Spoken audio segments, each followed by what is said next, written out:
ಯಾರೆಲ್ಲ ಜಗಳ ಮಾಡ್ಕೊಂಡು ಇದು ಹಣ ಆಸ್ತಿ ನಂದು, ಈ ಸೈಟ್ ನಂದು, ಈ ಮನೆ ನಂದು ಅಂತ ಕಿತ್ತಾಡ್ತಾ ಇದ್ರಲ್ಲ, ಅಂತವ್ರು ಮಾತ್ರ ಈ ವಿಡಿಯೋ ನೋಡಿ. ನೋಡಿ, ನಿಮ್ದೆಲ್ಲ ಇದೆಲ್ಲ ಪ್ರಕೃತಿ ಆಟೋಮೆಟಿಕ್ ಅದನ್ನ ಅದು ವಶಪಡಿಸ್ಕೊತಾ ಇದೆ. ಯಾರು ಸಂಪಾದನೆ ಮಾಡಿದ್ದಲ್ಲ ಇದು ಪ್ರಕೃತಿದು ಅನ್ನೋದನ್ನ ಮೊದಲು ತಿಳ್ಕೊಳ್ಳಿ. ಎಷ್ಟೋ ರಿಲೇಷನ್ಗಳು ಮನೆ, ಸೈಟು, ಜಮೀನು ಇದಕ್ಕೋಸ್ಕರನೇ ಕಿತ್ತಾಡ್ಕೊಂಡು ತಲತಲಾಂತರದಿಂದ ಅಪ್ಪನ ಕಾಲದಿಂದ ಮಗನ ಕಾಲದಿಂದ ಹಿಂಗೆ ಕಿತ್ತಾಡ್ಕೊಂಡೇ ಬರ್ತಿದ್ರೆ, ನಮ್ಮ ಅಪ್ಪಂದ ಅವ್ರು ತಗೊಂಬಿಟ್ರು, ನಮ್ಮ ಅಣ್ಣಂದ ಅವ್ರು ತಗೊಂಬಿಟ್ರು ಅಂತ. ಅವೆಲ್ಲ ಬಿಡಿ, ಅವ್ರವ್ರ ಪಾಲ್ದ ಏನೇನ್ ಬರುತ್ತೆ ಅವ್ರವ್ರು ಕೊಟ್ಬಿಡಿ. ನೀವು ಏನಾದ್ರು ಈ ತರ ಕಿತ್ತಾಡೋರು ಒಂದ್ಸಲ ಫ್ಲೈಟ್ ಹತ್ಬಿಟ್ಟು ಮೇಲ್ಗಡೆಯಿಂದ ನಿಮ್ಮ ಸೈಟು, ಮನೆ ನಿಮ್ದು ಅಂತಿರಲ್ಲ, ಅದನ್ನೊಂದ್ಸಲ ನೋಡಿ, ಏನಾದ್ರೂ ಮೇಲಿಂದ ಕಾಣುತ್ತಾ ಅಂತ. ಅದೇನಾದ್ರೂ ಕಂಡ್ರೆ ಅದ್ ನಿಮ್ದೆ, ನಿಮ್ಗೆ ಕಾಣ್ಲಿಲ್ಲ ಅಂತ ಅಂದ್ರೆ ಅದು ಪ್ರಕೃತಿದು. ದಯವಿಟ್ಟು ಅದನ್ನ ಅರ್ಥ ಮಾಡ್ಕೊಳ್ಳಿ. ಯಾರನ್ನ ಮನ್ಸು ನೋಯ್ಸಕ್ ಹೋಗ್ಬೇಡಿ, ಎಲ್ಲಾರ ಜೊತೆ ಚೆನ್ನಾಗಿರಿ. ಇವತ್ತಿದ್ದ ಟೈಮು ನಾಳೆ ಇರಲ್ಲ. ಇನ್ನ ನೀವು ಸಂಪಾದನೆ ಮಾಡಿದ್ದು ಬಿಲ್ಡಿಂಗು, ಹಣ, ಆಸ್ತಿ ಎಲ್ಲ ಏನು ಇರಲ್ಲ, ಎಲ್ಲ ಸರ್ವನಾಶ ಆಗುತ್ತೆ ಅನ್ನೋಕೆ ಇದೊಂದೇ ಎಕ್ಸಾಂಪಲ್ ವಿಡಿಯೋ. ಇವತ್ತಿಂದನಾದ್ರೂ ಬುದ್ಧಿ ಕಲ್ತ್ಕೊಳ್ಳಿ, 4 ಜನದ ಜೊತೆ ಚೆನ್ನಾಗಿ ಮಾತಾಡಿ.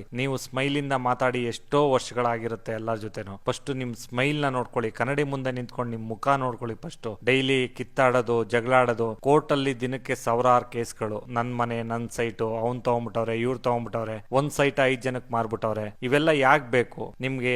ದೇವ್ರು ಕೊಟ್ಟಷ್ಟಲ್ಲಿ ಆರಾಮಾಗಿರಿ. ಇವತ್ತಿಂದು ಈ ಟೈಮ್ ನ ನೀವು ಸಂತೋಷದಿಂದ ಕಳೀರಿ. ನಾಳೆ ನೀವು ಮಲಗಿ ಎದ್ದ ಮೇಲೆ ದೇವ್ರು ನಿಮ್ ಮನೆ ಬರ್ದಲ್ಲಿ ಏನ್ ಬರ್ದಿರ್ತಾರೋ ಅದೇ ಆಗುತ್ತೆ. ಮನುಷ್ಯಗ್ ಮೋಸ ಮಾಡಿ ನೀವು ಏನ್ ಬೇಕಾದ್ರೂ ಗೆಲ್ಬಹುದು, ಕಾನೂನ್ಗೆ ಮೋಸ ಮಾಡಿ ಏನ್ ಬೇಕಾದ್ರೂ ಗೆಲ್ಬಹುದು, ಪ್ರಕೃತಿಗೆ ಮೋಸ ಮಾಡಿ ನೀವು ಏನು ಗೆಲ್ಲಕ್ಕಾಗಲ್ಲ. ಪ್ರಕೃತಿ ಬಂದು ಇದು ನಂದು ಅಂತ ಕಿತ್ಕೊಂಡಾಗ ನೀವು ಇರಲ್ಲ, ನೀವು ಸಂಪಾದನೆ ಮಾಡಿರೋಂತ ಆಸ್ತಿ, ಹಣಕಾಸು ಇರಲ್ಲ. ಅದು ಬೆಸ್ಟ್ ಉದಾಹರಣೆ ಅಂತ ಅಂದ್ರೆ ಈ ವಿಡಿಯೋ. ಇನ್ ಮುಂದಕ್ಕಾದ್ರೂ ಬುದ್ಧಿ ಕಲ್ತ್ಕೊಳ್ಳಿ.